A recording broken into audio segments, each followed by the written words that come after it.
The sun beat mercilessly down on an Atlanta park. Two men sat quietly on a bench, their eyes fixed on a cartel courier carrying $3 million in dirty cash. They were federal agents standing on the verge of the biggest bust of their careers. But the man about to destroy the entire operation, draw his weapon, and humiliate them in broad daylight wasn't a cartel assassin. I was a local patrol officer with a badge, a fragile ego, and a dangerous prejudice. And he had absolutely no idea he had just walked straight into a federal trap. Heat rolled off the concrete of Centennial Olympic Park in downtown Atlanta, wrapping the area in a suffocating blanket. The park was sparsely populated, with tourists seeking shelter beneath scattered oak trees, while business people hurried back toward the high-rises carrying iced coffees. On a weathered green iron bench near the Fountain of Rings sat two men who, to anyone passing by, appeared completely ordinary. Special Agent Malcolm Pierce leaned forward, resting his elbows on his knees. At 42, Malcolm was a seasoned veteran of the FBI Organized Crime Task Force. He wore a faded, slightly oversized gray hoodie over a plain white t-shirt and scuffed denim jeans. The casual clothing had been chosen carefully to conceal both the Kevlar vest beneath his shirt and the Glock 19 resting against his hip. Beside him sat Special Agent Desmond Hayes. Desmond was younger, 31. A former Army Ranger with a razor-sharp analytical mind that had pushed him rapidly through Quantico. He wore an unbuttoned flannel shirt, dark jeans, and construction boots. Both men were black. To anyone in the neighborhood they were watching, they looked like two working-class men taking a break. In reality, they were the key players in Operation Glasshouse, a long-running federal investigation designed to dismantle the supply chain of the Navarro Syndicate, a brutal cartel operating throughout the Southeast. "Comms check," Malcolm murmured, without visibly moving his lips. To anyone walking nearby, it would have looked as though he were simply chewing gum. "Read you loud and clear, Pierce." The crisp voice of Supervisory Special Agent Grant Holloway came through the flesh-colored earpiece buried deep inside Malcolm's right ear. Grant was sitting inside a mobile command center, a delivery van disguised well enough to blend into ordinary traffic, watching a bank of surveillance monitors. "Target is approaching from the north on foot. He has the briefcase." "Copy," Desmond whispered, adjusting his sunglasses. "We have eyes on the drop zone." The target was Everett Crane, a notoriously elusive money launderer known throughout the criminal underworld as the Ghost. Crane was supposed to hand over a ledger and a digital hardware wallet containing access to more than $3 million in laundered cartel funds to a mid-level distributor. If Malcolm and Desmond intercepted the exchange, they would finally have the evidence necessary to secure federal indictments against 22 high-ranking cartel members. The stakes were enormous. Months of sleepless nights, undercover purchases, dangerous wiretaps, and surveillance had all come down to this workbench. While Malcolm and Desmond remained completely focused on their mission, another piece was quietly moving onto the board, one the FBI command center had never accounted for. A marked Atlanta Police Department cruiser moved slowly along Andrew Young International Boulevard. Behind the wheel sat Officer Travis Rourke. Rourke was a veteran officer whose personnel file was thick with excessive force complaints, accusations of racial profiling, and internal affairs investigations. High had escaped termination more than once because of union intervention and technicalities. But his department had quietly pushed him into low-priority park patrols. Rourke was bitter. Heim hated the heat. Heim hated the assignment. Most of all, he hated feeling disrespected. As his cruiser passed the edge of the park, his eyes scanned the area for someone on whom he could unload his frustration. His gaze settled on the green iron bench beside the fountains. Heim saw Malcolm and Desmond, two black men wearing hoodies and flannel shirts in scorching weather, sitting unusually still and staring toward the pedestrian walkways. Rourke didn't see two federal agents carrying out a highly coordinated undercover operation. Hines saw an excuse. Hines saw two men he believed didn't belong in his patrol area. His prejudice immediately created a story for him. They were dealing drugs. They were preparing to rob a tourist. They were looking for trouble. Without reporting anything to his precinct dispatcher, Rourke jerked the steering wheel and aggressively drove onto the pedestrian walkway, his cruiser blocking the entrance to the fountain area.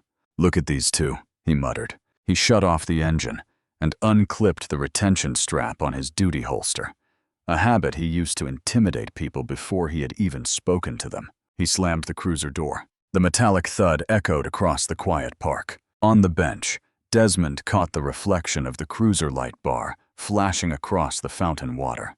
"Malcolm," he whispered without moving his head. "We've got a local officer coming straight toward us." Malcolm quietly cursed. "Holloway, you seeing this APD cruiser?" "I see him on the traffic cameras," Grant replied, tension creeping into his voice. "He's not responding to our local liaison. He's acting on his own. Do not expose your cover. Crane is almost here. Stay calm and get rid of the officer. We cannot lose this exchange." "Easier said than done," Malcolm murmured. From the corner of his eye, he watched Rourke stride toward them, one hand resting arrogantly on his gun belt, his chest pushed forward as if he were already searching for confrontation. Officer Rourke stopped several feet from the bench and planted his boots wide. He adjusted his aviator sunglasses and stared down at Malcolm and Desmond with undisguised contempt. "This section of the park is closed for maintenance," Rourke barked. It was an obvious lie. A family nearby was feeding pigeons, and a jogger had just passed directly behind the bench. Malcolm leaned back slightly, deliberately making himself appear relaxed and non-threatening. High knew this game. High had dealt with officers like Rourke long before earning an FBI shield. "Just taking a break, officer," Malcolm said calmly, his voice respectful and smooth. "It's hot out. We're just sitting in the shade. We'll be out of your way soon." Desmond kept staring toward the fountain. In reality, his attention was locked on the northern entrance of the park. There he was, a tall, thin white man wearing a sharp gray suit and carrying a brushed steel briefcase. Everett Crane. The target had arrived. "Target is on sight," Grant said urgently through their earpieces. "He's approaching the drop zone. Do not engage the officer. Maintain surveillance." Rourke disliked Malcolm's calm response. It didn't satisfy his ego. He stepped closer, invading their personal space. The smell of cheap cologne and stale coffee followed him. "I didn't ask whether you were sitting in the shade," Rourke snapped, tightening his hand around his belt. "I told you to move. What are you two doing out here anyway? Dressed like that in this heat? Looking to score?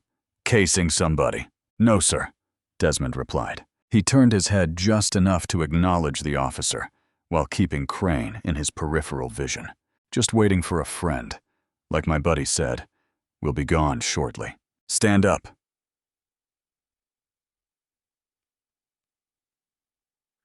Malcolm's jaw tightened. Crane had taken a seat at a cafe table nearby and placed the briefcase between his feet. A heavyset man in a polo shirt, the cartel contact, was approaching him. The exchange was about to happen. "Officer," Malcolm said, lowering his voice. The deferential tone disappeared. What replaced it was calm authority. "We aren't doing anything wrong. We're sitting on a public bench. I strongly suggest you continue your patrol. We're busy." It was exactly the wrong thing to say to a man like Travis Rourke. The words "I strongly suggest" struck directly at his fragile ego. His face flushed beneath his sunglasses. "Oh, you strongly suggest?" Rourke sneered and unclipped his radio. "Dispatch, Unit 41. I need another unit at the Olympic Park fountains. 2 non-compliant suspects refusing to leave possible narcotics activity." "Unit 41, copy. Secondary unit is en route," the dispatcher replied. "Pierce, Hayes," Grant snapped through their earpieces. "The handoff is happening. Watch Crane." Malcolm and Desmond shifted their eyes toward the cafe. The cartel contact had sat down. A manila envelope slid across the table. "Let me see some identification," Rourke demanded as he pulled out his notepad. Both of you, right now, government names. Malcolm and Desmond carried identification under their cover identities. Malcolm was operating as Marcus Caldwell. Desmond was using the name Terrence Bishop, but producing those IDs would mean looking away from the target, reaching into their pockets, and becoming trapped in a prolonged interrogation with an officer who was clearly looking for an excuse to arrest them. If they exposed their federal badges, Crane might notice the disturbance, realize the park was compromised, and flee. "We don't have our IDs with us," Desmond lied smoothly. "Left our wallets in the truck. It's parked over by the CNN Center. Is that right?" Rourke smirked and stepped closer. I loved this part. The moment when he believed he had complete control.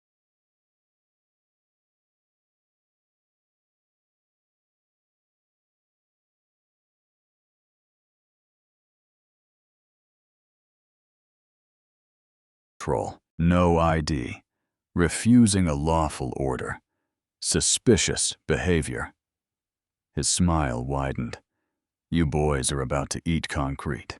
Stand up and put your hands behind your backs." "Officer Rourke," Malcolm said, reading his name tag. He looked directly into the officer's eyes. The street persona disappeared. Malcolm's stare became cold and piercing, carrying the unmistakable weight of federal authority. "You are interfering with something much larger than you understand. Walk back to your cruiser." Rourke froze for a fraction of a moment. Something about Malcolm's sudden change unsettled him. This wasn't fear. It wasn't anger. It sounded like a command. But Rourke's arrogance quickly crushed whatever instinct was warning him. "Are you threatening a police officer, boy?" His hand moved away from his pepper spray and settled on his taser.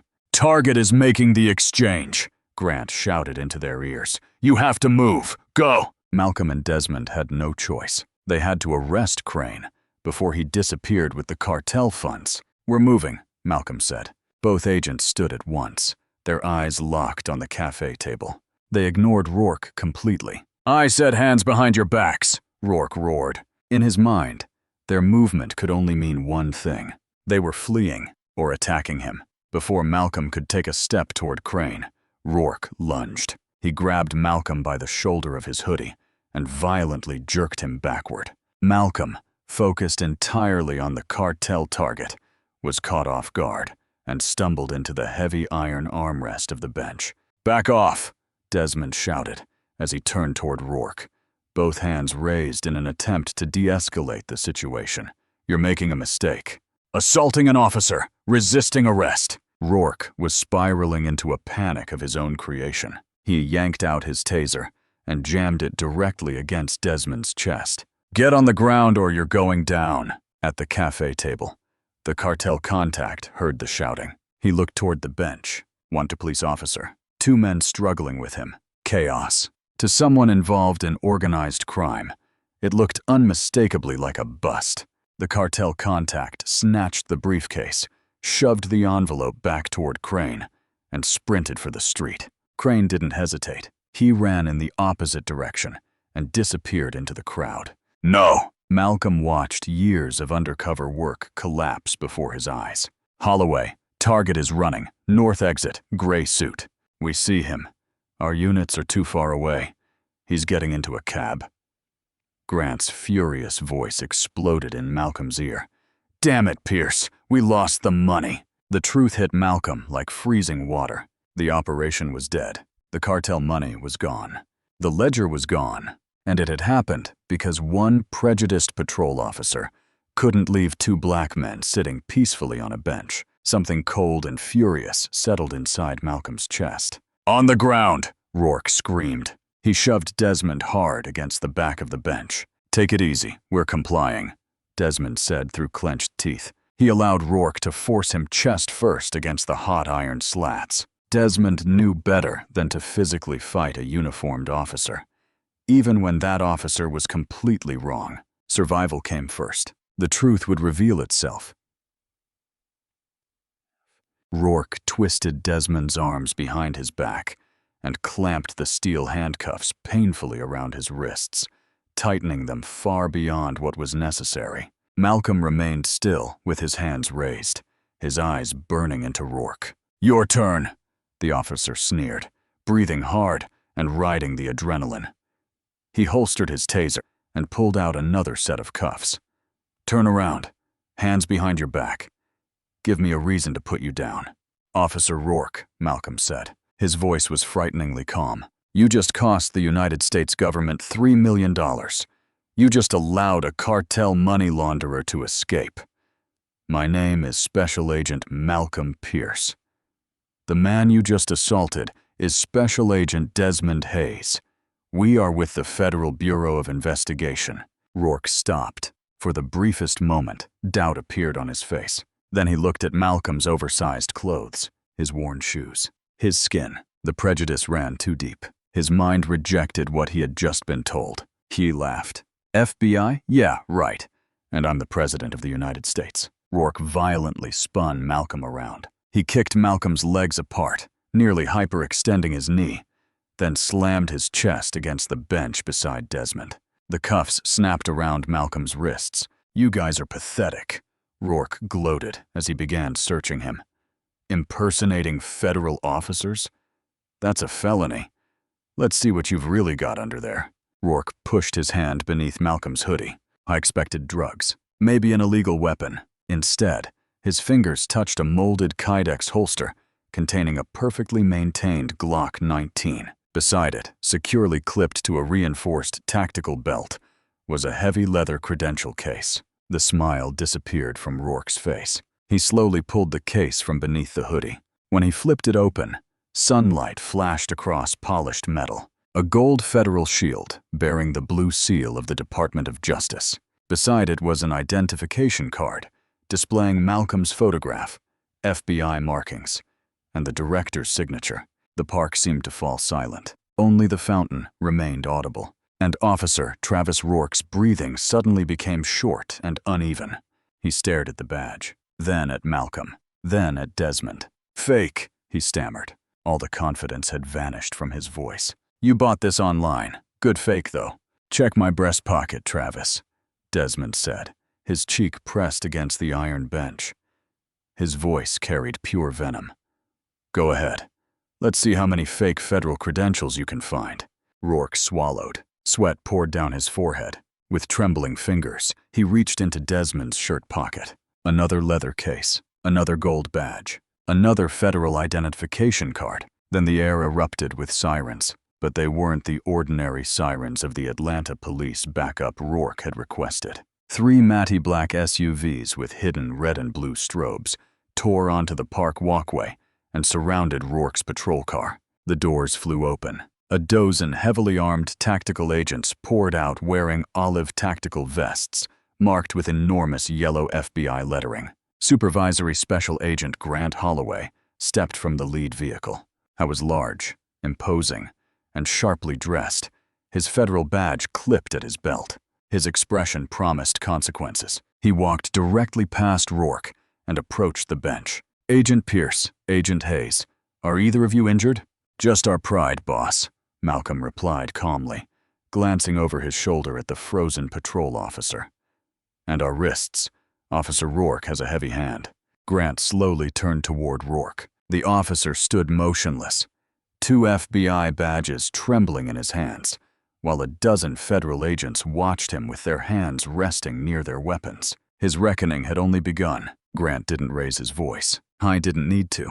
The quiet authority surrounding him was enough to drain the air from the park. He stepped directly into Rourke's personal space. "The keys," Grant said in a low, rough voice. "Now." Rourke's face had lost every trace of its earlier arrogance. He fumbled with his duty belt, his trembling fingers slipping over the clasp before he finally managed to free the keyring. He handed it over like a frightened child. Grant didn't even look at him. He tossed the keys to another tactical agent. The agent moved behind the bench and unlocked Malcolm's cuffs, then Desmond's.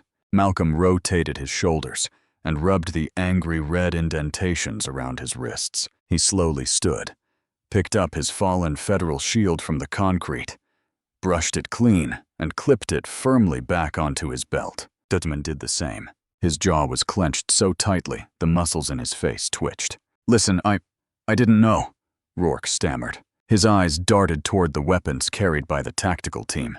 They weren't wearing identification. They were loitering. It was a standard. Terry, stop. Suspicious behavior in a high-crime transient area. I was doing my job. Your job? Malcolm stepped forward. The calm, deferential man, who had been sitting on the bench, was gone. In his place stood a furious federal investigator. Your job is to conduct a lawful patrol, report your stops to dispatch, and uphold the Constitution. You didn't run our descriptions. You didn't contact dispatch until after you had already started the confrontation. You ignored other people in this park and chose us. Rourke tried to speak. And when I told you to back off, Malcolm continued, you assaulted my partner. I had probable cause, Rourke squeaked, his voice cracking. You had prejudice, Desmond replied. He stepped beside Malcolm. And because of your fragile, racist ego, the primary target in a multi-agency RICO investigation just escaped with $3 million in Navarro cartel money. Before Rourke could form another excuse, Atlanta Police Department cruisers rushed into the area. 2 patrol cars stopped beside the FBI vehicles. 4 uniformed officers jumped out with their hands near their holsters, apparently expecting some kind of armed confrontation. Instead, they found a wall of heavily armed federal agents surrounding one of their own. Sergeant Wade Griggs, a gray-haired APD veteran and Rourke's shift supervisor, pushed toward the front. He stared at the FBI tactical vests, then the black SUV. Finally, he looked at Rourke, who appeared ready to be sick. What the hell is happening here? Griggs demanded. Who's in charge? Why is my officer surrounded? I am. Grant displayed his credentials. Supervisory Special Agent Grant Holloway, FBI Organized Crime Task Force. And your officer isn't surrounded, Sergeant. He's in federal custody. Griggs blinked. Custody? For what? Hold on, Agent Holloway. If my officer overstepped during a stop, we'll handle that internally. Professional courtesy. We'll write him up.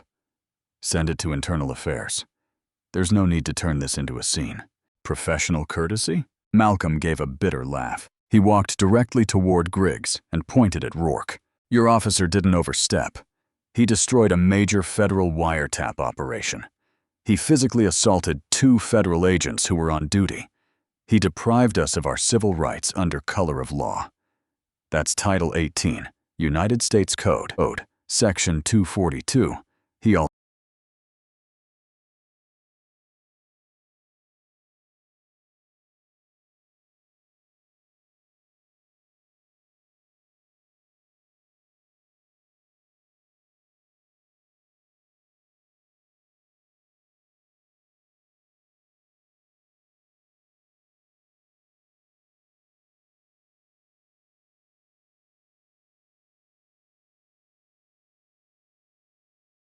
assaulted federal officers. That's Section 111. Both are federal felonies. Malcolm's expression hardened. So no, Sergeant. Internal Affairs doesn't get this one. We do. Griggs looked toward Rourke. His expression shifted from defensiveness to disgust. Jesus Christ, Travis, what did you do?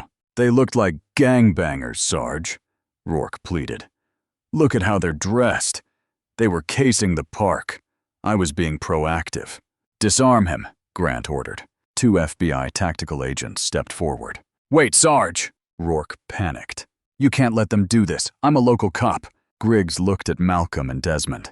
I saw the deep red marks around their wrists. Then he looked at the furious federal agents surrounding them. He raised his hands and stepped away from Rourke. You're on your own, Travis.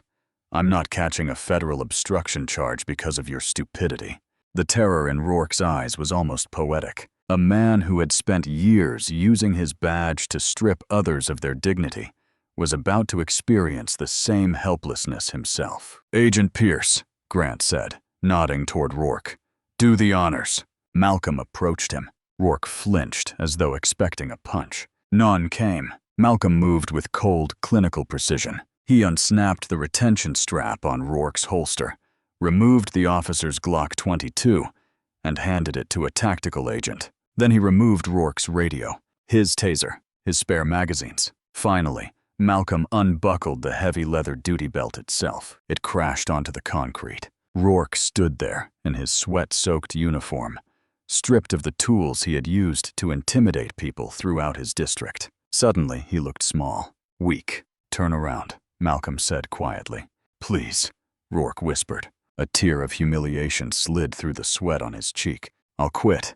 I'll turn in my badge. Just don't put the cuffs on me in front of everyone." Malcolm leaned closer. His voice dropped to a whisper, meant only for Rourke. "Think about how many innocent people have begged you with those exact words. Think about how many lives you've damaged because you didn't like the way somebody looked." Malcolm's eyes hardened. "You didn't care about their dignity. I don't care about yours." He grabbed Rourke by the shoulder, turned him around, and locked heavy federal handcuffs around his wrists. They were tight enough for Rourke to feel the unavoidable grip of federal justice, but not tight enough to injure him permanently. "Travis Rourke, you are under arrest for assault on a federal officer and deprivation of rights under color of law," Malcolm announced, his voice carrying across the park.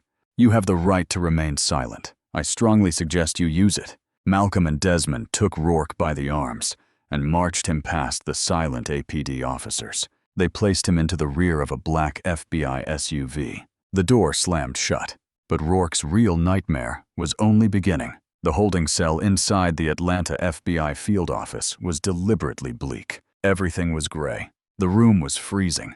There were no windows, no clocks, no identifying features.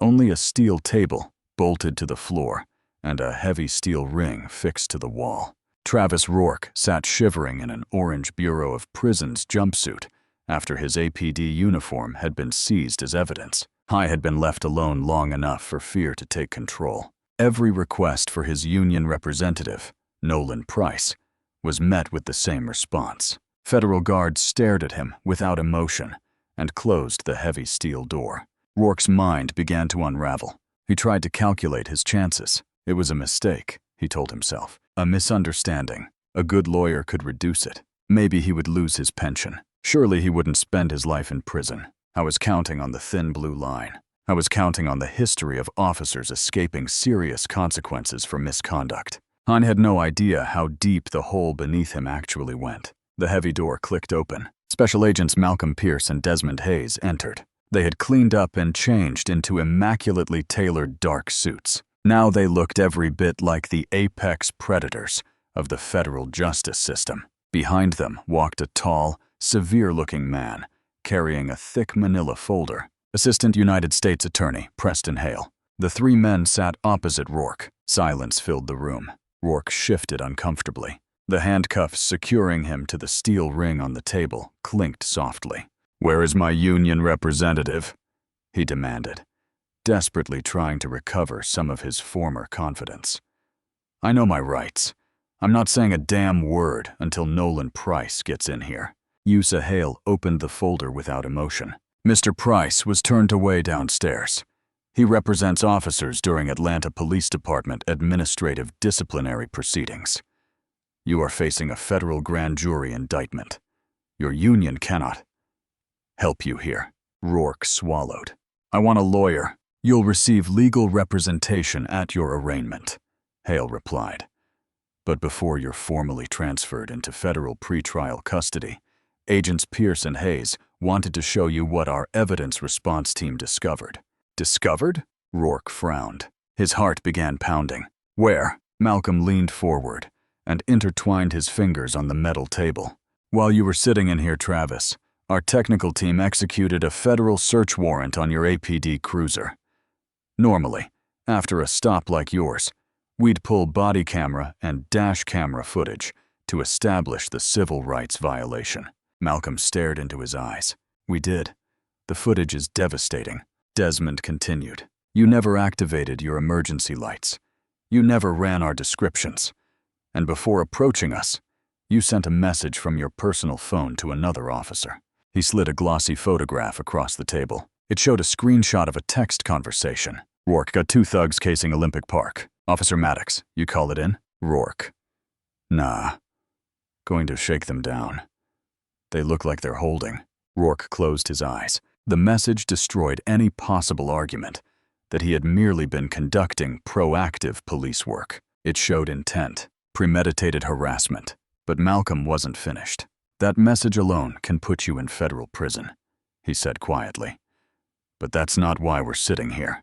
Rourke slowly opened his eyes. Malcolm leaned closer. "Because when our dogs searched your cruiser, they didn't just alert on your patrol bag." His voice dropped. "They alerted on the trunk." Rourke's face turned chalk white. His breathing stopped. Desmond slid 3 more photographs across the table. The first showed the open trunk of Rourke's APD cruiser, with the spare tire removed. The second showed a false floor compartment welded beneath the tire well. The third revealed what agents had found inside: a black duffel bag, 4 unserialized Glock handguns, dozens of tightly wrapped packages of heroin, and a vacuum-sealed brick of $100 bills, totaling nearly $80,000. "We pulled your GPS records," Hale said in a clinical voice. "They match the dates and locations of 12 unsolved stash house robberies in APD Zone 5. In those robberies, drug dealers reported that the attackers wore police tactical equipment and used APD-issued flashbangs." Desmond leaned back. The full picture was becoming clear. "You weren't approaching us because you thought we were casing the park."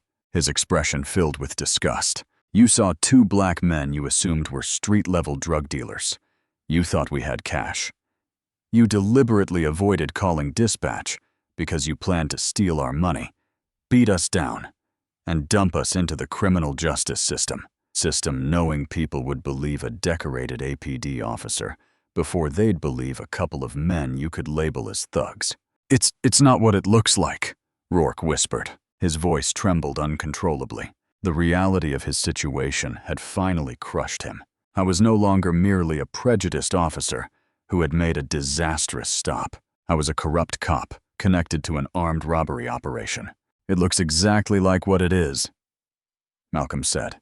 His voice was hard as iron. "You're a corrupt, prejudiced coward who used a badge as permission to rob and abuse the same citizens you swore to protect." Malcolm leaned forward. "You thought you were hunting someone weak when you approached us. Instead, you walked directly into an active FBI RICO investigation and exposed yourself." Hale closed the folder with a sharp snap. "Possession of narcotics with intent to distribute. Possession of unserialized firearms. Armed robbery. Deprivation of rights under color of law. Assault on federal officers." He stared directly into Rourke's eyes. "And because your actions disrupted a federal cartel operation, we're pursuing racketeering charges as well. You are facing decades in federal prison. There is no ordinary parole in the federal system." Rourke began hyperventilating. Tears rolled down his cheeks and splashed onto the metal table. "Please, I can help you. I know people in the department. I know who's moving drugs through Zone 5. I can give you names. I can give you my captain." "Oh, we already have your captain," Desmond said, as he stood and buttoned his suit jacket. "The Department of Justice Civil Rights Division is already moving on your precinct. The FBI is taking control of the Zone 5 investigation. Your little crew is finished." Malcolm stood and looked down at the sobbing man chained to the table. There was no pity in his eyes, only the cold finality of watching a predator caught inside his own trap. "Enjoy federal custody, Travis," Malcolm said softly. "Former cops have a reputation in prison." The 3 men walked out. The steel door slammed shut. The deadbolt locked into place with a heavy metallic clack, leaving Travis Rourke alone with the ghosts of the people he had robbed and the crushing weight of consequences he could no longer escape. While Rourke sat inside federal custody, a completely different storm struck the Atlanta Police Department's Zone 5 precinct. Captain Victor Langford sat behind his heavy oak desk, loosening his tie while sipping lukewarm coffee. The precinct hummed with its usual chaotic mixture of booking activity, ringing phones, processing work, and conversation. Langford was a veteran commander who treated the precinct less like a public service building and more like a personal kingdom. I knew about officers skimming money. I knew about the excessive force. He routinely protected officers who handled problems in-house, as long as the crime statistics looked acceptable. When they reached the mayor's office, Langford ignored the rot spreading beneath his command. He didn't hear the tactical boots approaching outside. The heavy glass doors of the precinct burst open. Dozens of heavily armed federal agents, wearing tactical equipment and jackets marked FBI de Civil Rights, flooded into the lobby with terrifying coordination. "Federal agents, secure your weapons. Step away from your desks. Nobody touches a computer." Officers throughout the bullpen froze. Hands hovered over keyboards and holsters. The sheer scale of the federal raid paralyzed the room. Agents immediately secured the armory with a federal lock. Another team entered the server room, disconnected the systems, and began securing internal hard drives inside evidence bags. Upstairs, the door to Captain Langford's office didn't simply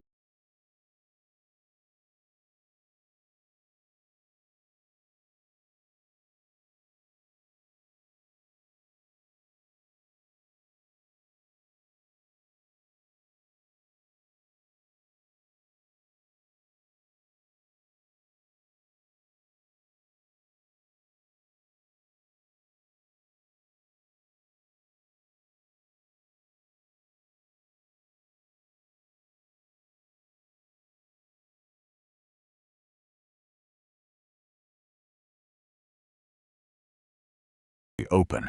Agents breached it. Supervisory Special Agent Grant Holloway stepped through the damaged doorway, flanked by tactical agents carrying breaching weapons. I didn't hesitate.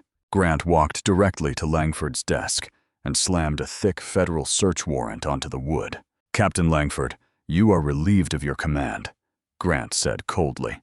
"Step away from the desk and keep your hands where I can see them." Langford stood, his face darkened with rage. "What the hell is the meaning of this? You can't storm a city police precinct. I'll call the mayor and the police commissioner. You're outside your jurisdiction." The Department of Justice has authorized a complete federal racketeering investigation into Zone Femme, Grant replied, moving closer. "And you aren't calling anyone." He stared directly at the captain. "We have sworn testimony, GPS records, tracking data, and physical evidence indicating that a robbery crew has been operating out of this building using city equipment. Several of your officers are already in handcuffs downstairs. Your patrol commander is being detained as we speak." Langford's confidence disappeared. "Robbery crew?" He stared at Grant. "Who gave you this?" "Officer Travis Rourke," Grant replied smoothly. He watched the blood drain from Langford's face. He became very cooperative. Grant pointed toward the wall. "Turn around and put your hands behind your back, Victor. You're going into federal custody." As federal agents systematically dismantled the corruption inside the precinct, Malcolm Pierce and Desmond Hayes were back at the FBI field office inside a secure evidence processing room. The failure of the operation at Centennial Olympic Park still burned, but Rourke's arrest had revealed something neither agent had expected. Spread across a massive aluminum evidence table were the contents recovered from the hidden compartment inside Rourke's patrol cruiser: cash, heroine, unregistered Glock pistols, and, most importantly, a small black moleskin notebook that Rourke had carefully maintained. "I can't believe this guy," Desmond muttered. Wearing blue latex gloves, he slowly turned through the pages. He actually kept a ledger of his crimes, addresses, estimated cash taken, everything. It's practically a guidebook on how to send yourself to prison. Malcolm sat in front of a large monitor, displaying a digital map. He cross-referenced the addresses written in Rourke's notebook against existing FBI intelligence on the Navarro cartel. His fingers moved rapidly over the keyboard, opening property records and surveillance files. Then Malcolm stopped. He leaned closer to the screen. His eyes widened. "Desmond," he said quietly, "read me the address of one of the stash houses Rourke and his crew robbed." Desmond turned back through the notebook. 144 Highland Avenue, apartment 4B. Malcolm entered the address into the cartel database. A red marker appeared directly on top of a known Navarro syndicate front location. "Give me another," Tetim Ponce de Leon, the old auto body shop. Malcolm typed again. Another red marker appeared. Another confirmed Navarro distribution point. Rourke wasn't just robbing local street dealers, Malcolm murmured. A slow smile crossed his face. He thought he was hitting low-level gangs. But these addresses line up with Navarro cartel distribution nodes. Desmond stared at the monitor as the pieces came together. Rourke and his corrupt officers were unknowingly robbing the most dangerous drug cartel in the Southeast. And they weren't being killed because they were entering those locations wearing full APD tactical gear, Desmond said. The cartel assumed they were legitimate police raids. They didn't fight back. They absorbed the losses and moved their operations. Exactly. Malcolm's pulse quickened. Rourke destroyed our sting. But because he was greedy enough to keep records of every place he had been watching, he may have just handed us something bigger. I looked at the notebook. Read the final entry. Desmond studied the page. Target 14, 200 Industrial Boulevard, Warehouse 9. Heavy foot traffic. Smell of bleach. Planning to move in. Malcolm grabbed his encrypted radio. Holloway, this is Pierce. Get back to the field office. Operation Glasshouse isn't dead. What are you talking about? Grant's exhausted voice answered. Crane escaped with the ledger and the money. Crane is a money man, Malcolm replied. He doesn't hold the physical product. Malcolm looked at the glowing map. Rourke just unknowingly gave us the location of the cartel's primary holding warehouse for the entire city. According to his own notes, his corrupt crew planned to rob it. He smiled. If we get there first, we don't just recover the $3 million Crane escaped with.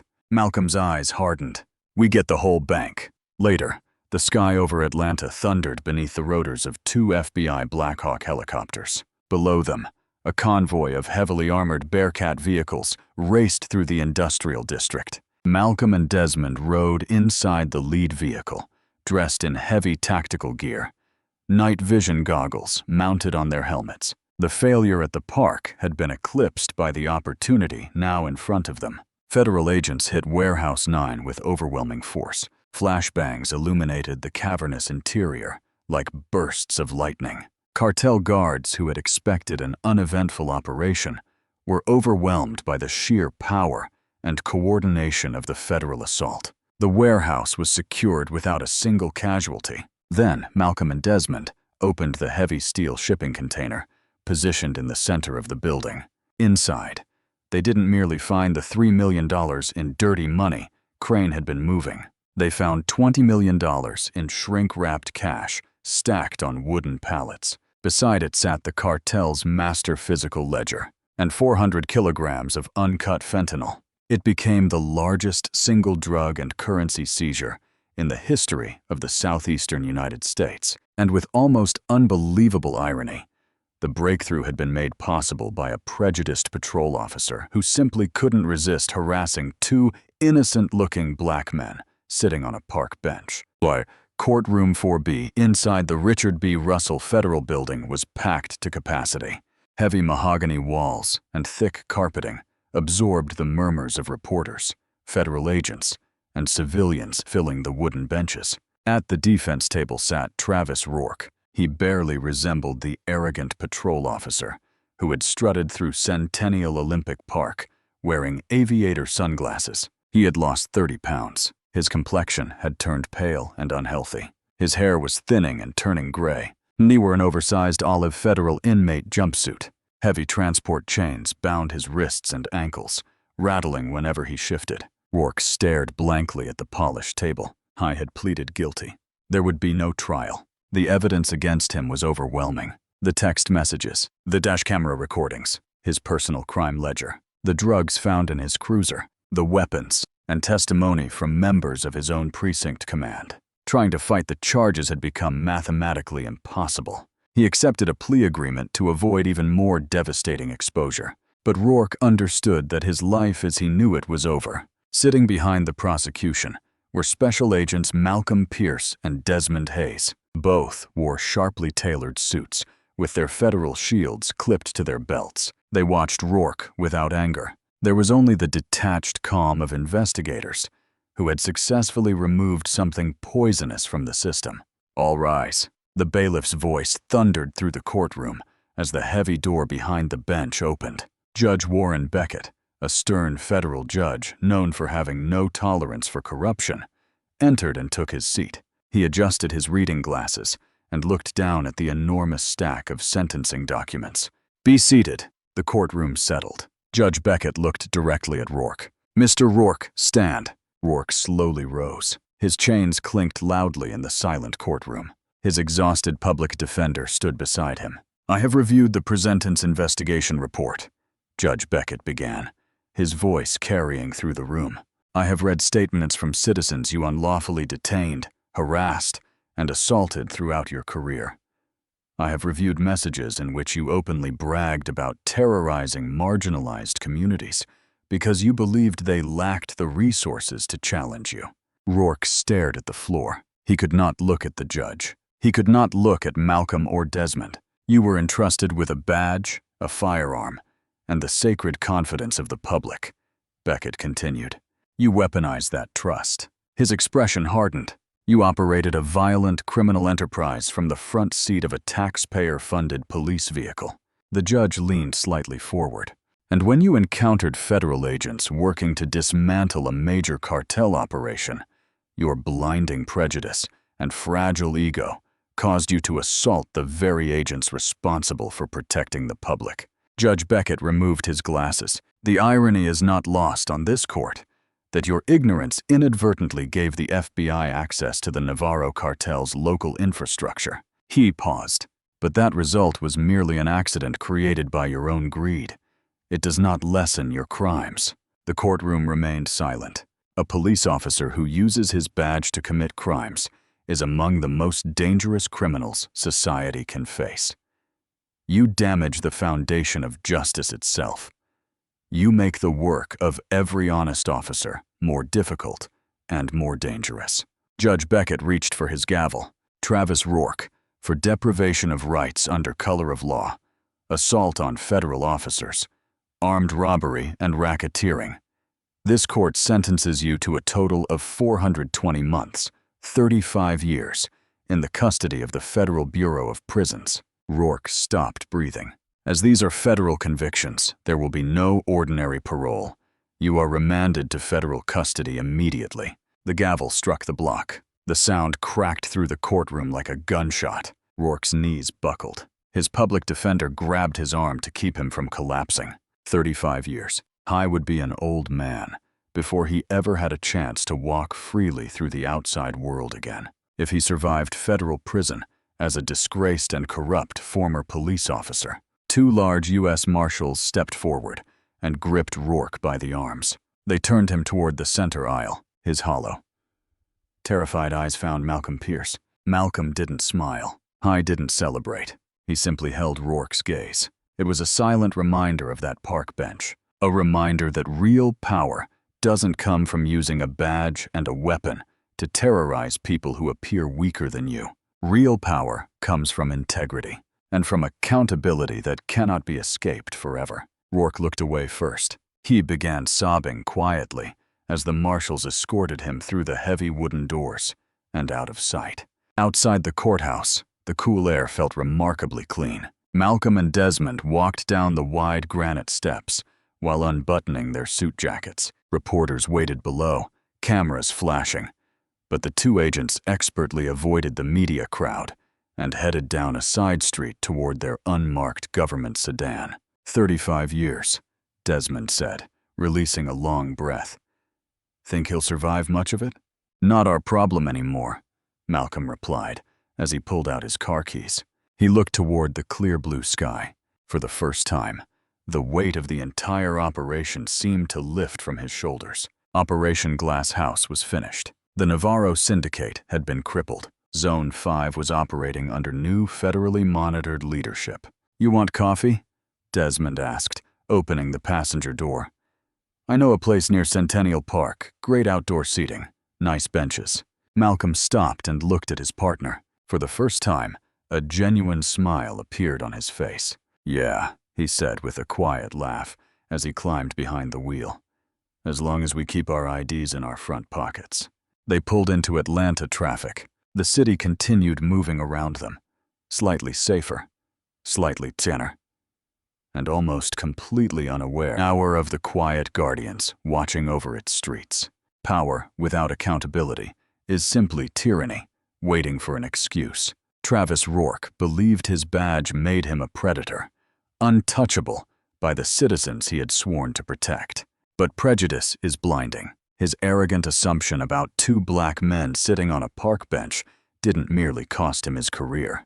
It exposed his entire corrupt operation and triggered a reckoning he would spend the rest of his life paying for behind concrete walls. If you loved this story of absolute justice and devastating karma, do me a huge favor. Hit the like button to support the algorithm. Share this video with someone who loves an incredible plot twist, and subscribe to the channel for more powerful stories of revenge and karma. Drop a comment below.